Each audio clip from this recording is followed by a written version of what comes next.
If you're going through some kind of darkness in your spiritual journey, you may be wondering when it will end, or will it ever end. And when you are in this challenging period, commonly known as the dark night of the soul, sometimes you don't notice the exit sign. The door is slightly open for you, waiting for you to exit and go to the next stage of your spiritual journey. But because you are so drowned in your own painful experiences and overwhelming emotions, you don't notice that the door is slightly open. So in this video, I'm going to share with you 5 subtle signs that your dark night of the soul is ending, so you can reach for the exit much quicker. The first sign I want to share is you know that your dark night of the soul is ending when your vibration starts rising. Our emotion tells us how much resistance we have. When you are in a state of depression and despair, you have a lot of resistance. When you are feeling angry, you still have a lot of resistance, but you have much less resistance compared to someone who is feeling depressed. You feel lighter. This slight change in terms of your emotion is an indicator that you are moving in the right direction. But most of us don't see this as a positive shift. We see both depression and anger as negative, so we don't see the improvement in terms of the vibration. I remember during my first dark night of the soul, I was feeling depressed, then I was able to express some of my anger. And right before I had my spiritual awakening and exited the dark night of the soul, I was feeling a bit restless at home. I was feeling a bit frustrated. If you look at the emotional scale, this is an improvement in terms of the vibration. Frustration still doesn't feel good, but at least it feels much lighter than depression. Depression feels so heavy that you don't feel like doing anything. You just want to sleep all day. If you notice that your state of vibration has shifted from a place of depression to anger and then to frustration, it is actually a very good sign that you're heading to the next stage of your spiritual transformation. Usually when we are in the dark night of the soul, we are feeling very depressed. You'll be hanging in this vibration for some time before you start feeling maybe your anger is rising and maybe your frustration is coming up. It may feel that you are moving very slowly initially, then you start feeling lighter and then it goes very fast when the momentum has picked up. I went from frustration to having a spiritual awakening of feeling the love, the joy and freedom within a few minutes. It's like day and night. When you are finally out of the dark night of the soul, you will reach a place of contentment and hopefulness. You are good to go when you reach this vibrational state. You will feel inner peace and you will have some kind of acceptance to whatever life-changing events that cause you to experience the dark night of the soul in the first place. I'm not saying that you'll stay in this vibrational state forever, because we do bounce up and down the emotional scale. After I had my spiritual awakening, I felt so connected with everything for a short period of time. Then I came back down to peace and contentment. I was experiencing bliss and joy, but that didn't last for long. Even though the bliss and joy doesn't last for long, but your emotional set point, the baseline of your vibration, have shifted upwards. Majority of the time, you are in this positive vibration. You are at least experiencing contentment and hopefulness for the future. For more information on the emotional set point, you can check out my previous video. The reason why we feel so miserable during our dark night of the soul is because depression, anger, frustration, all these negative emotions are not who we truly are. Our spirit is in a place of joy, love, and freedom. That's who we truly are, and having such a big deviation from our spirit is causing the pain. It's especially painful during your spiritual transformation because you know you are going to go there one day. You know you want to join your spirit, you want to align with it, but a part of you, your ego, is still holding on to the old perspective. They are not serving you and are not allowing you to go to this new place.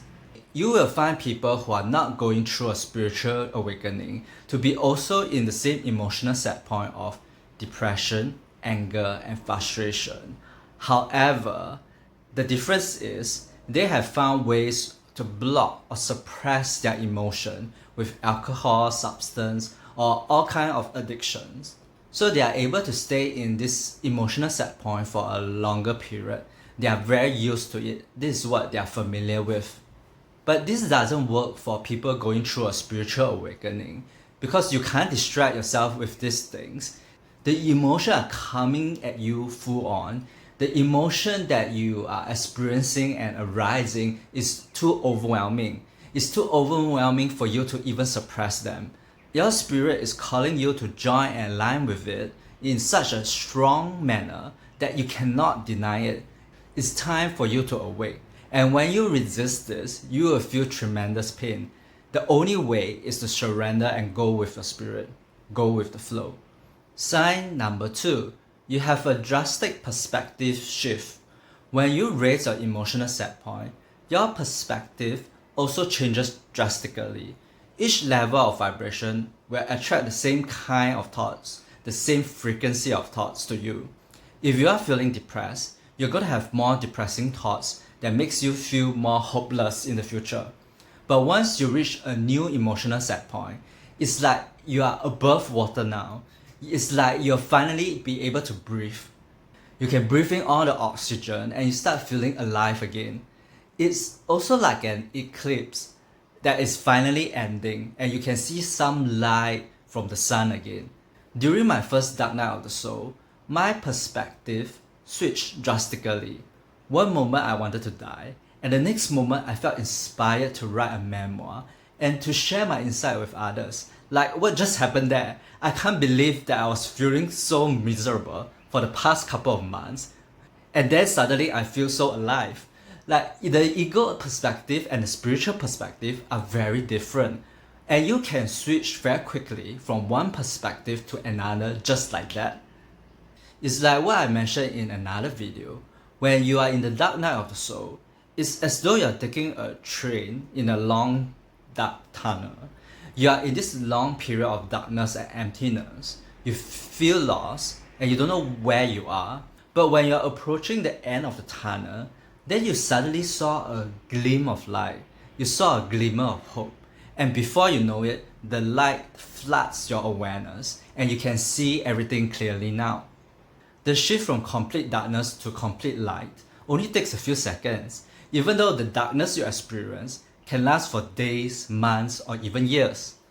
Maybe it's not easy for you to detect the change in your emotions, but surely you will recognize a shift in perspective, right? Initially, you will feel that the dark night of the soul is the worst thing that can happen to you. You resist it completely. When you are about to come out of the dark night of the soul, you start to accept that this is part of the process. It's something to help you expand your consciousness to the next level. You may not know the exact reason why you have to experience this, but at least you stop seeing this experience as a bad experience, as a negative experience. You stop hating the universe for bringing you the traumatic event or hating the people that causes you to experience this. You don't see that the universe is against you. You know that this experience is what you need for your spiritual transformation.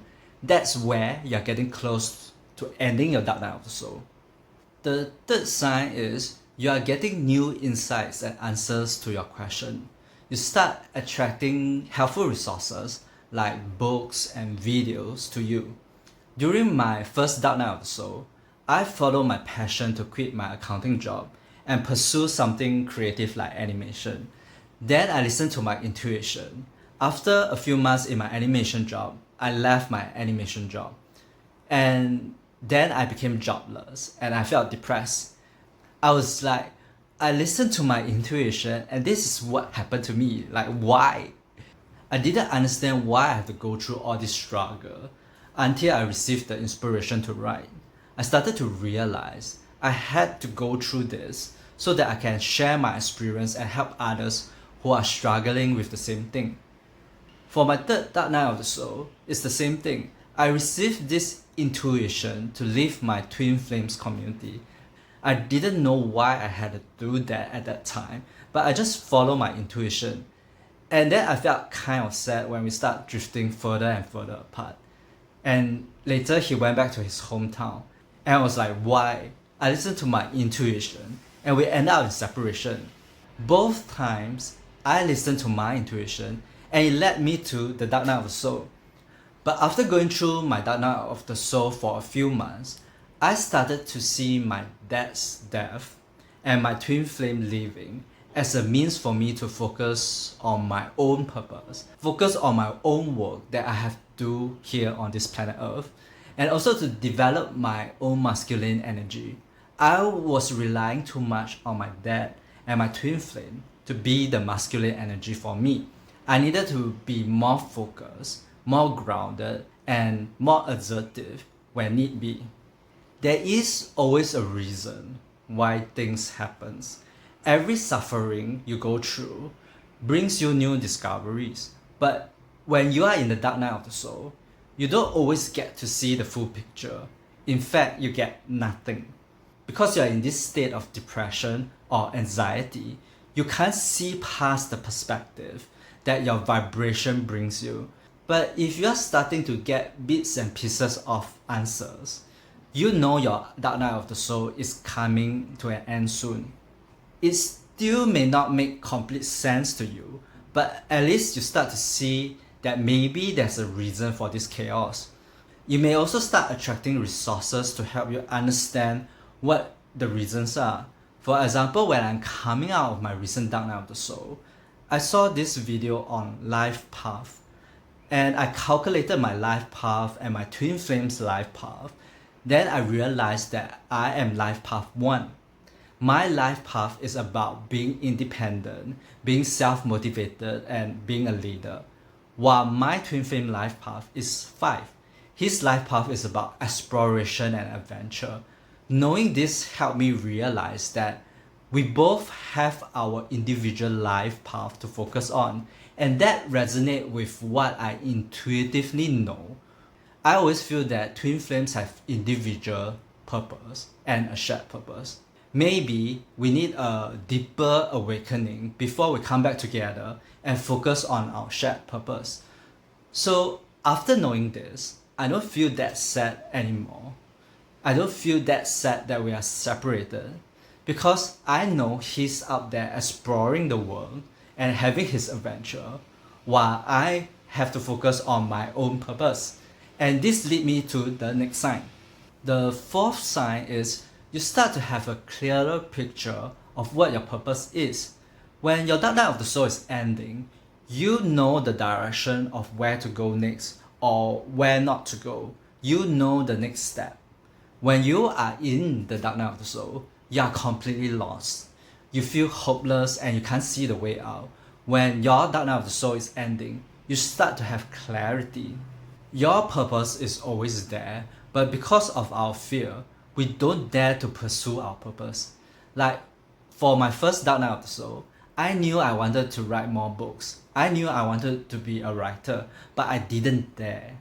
Taking action at that time didn't make much sense to me because I didn't have a job and I was experiencing some form of financial stress. I was thinking to myself, how can I write a book when I'm not making money? How am I going to survive? That was when I was still very stuck in the ego's perspective of survival and fear. When I was coming out of my dark night of the soul, I felt inspired to pursue my writing. It was still the same scenario. I still don't have the income. No money was coming in. But I have become more open and aligned to my spirit. I dare to imagine. I dare to entertain the possibility. And I dare to go for my dreams. And when I say life purpose, I'm not just referring to a career or your work. It can also be your purpose in your relationships. When your dark night of the soul is ending, you start to have a clearer direction of who you are in your relationship or where you want to go. For example, my second dark night of the soul brought me this new understanding that I am love. I don't have to depend on other people to validate me or provide me with love. It offers a new direction and purpose when it comes to relationship. In the past, I kept looking for love in all the wrong places, I kept looking for people who are emotionally unavailable, and I always ended up in one-sided relationship. I kept searching for love outside of me. Now I know that I'm sufficient on my own. I don't have to get love from others because I am love. Love is within me and not outside of me. The fifth sign is you start to let go of attachment, old beliefs that don't serve you. When you are deep in the dark night of the soul, you experience intense emotion like fear, anxiety, depression. This is a result of attachment. We are holding on to old egoic beliefs, people, or things that used to bring us happiness and comfort. But when we are holding on to them so tightly, we are not allowing the change and transformation that our spirit is calling forth upon us. When your dark night of the soul is ending, you start to loosen your grip and attachment to this belief, people, and things. You start to accept things as they are. For example, you may have an accident and you become a handicap. Instead of focusing on your healthy body that you used to have, you start focusing on how to live your life with what you have right now. Or if your dark night of the soul is caused by breaking up with your partner, now you're not focusing on getting your partner back. You're not hating them, or you're not trying to explain in your mind that what you should or should not have done. Instead, you put your ex and your relationship aside and focus on a new life. Focus on something else that brings you joy. Or it could be a failed business idea that you try to manifest. You try so hard to make your business successful, but it's just not working. When you're coming out of the dark night of the soul, you finally give up the stubbornness and try something else, or try a different way of doing things. When you are able to put down your attachment to whatever that you're attached to that is keeping you stuck, not only will you feel lighter because you are removing all this burden and resistance that you're carrying, but you also free yourself to be guided by your spirit. You get one step closer to seeing the light and ending your dark night of the soul. And if you feel that your dark night of the soul is not ending fast enough, it could be because of this.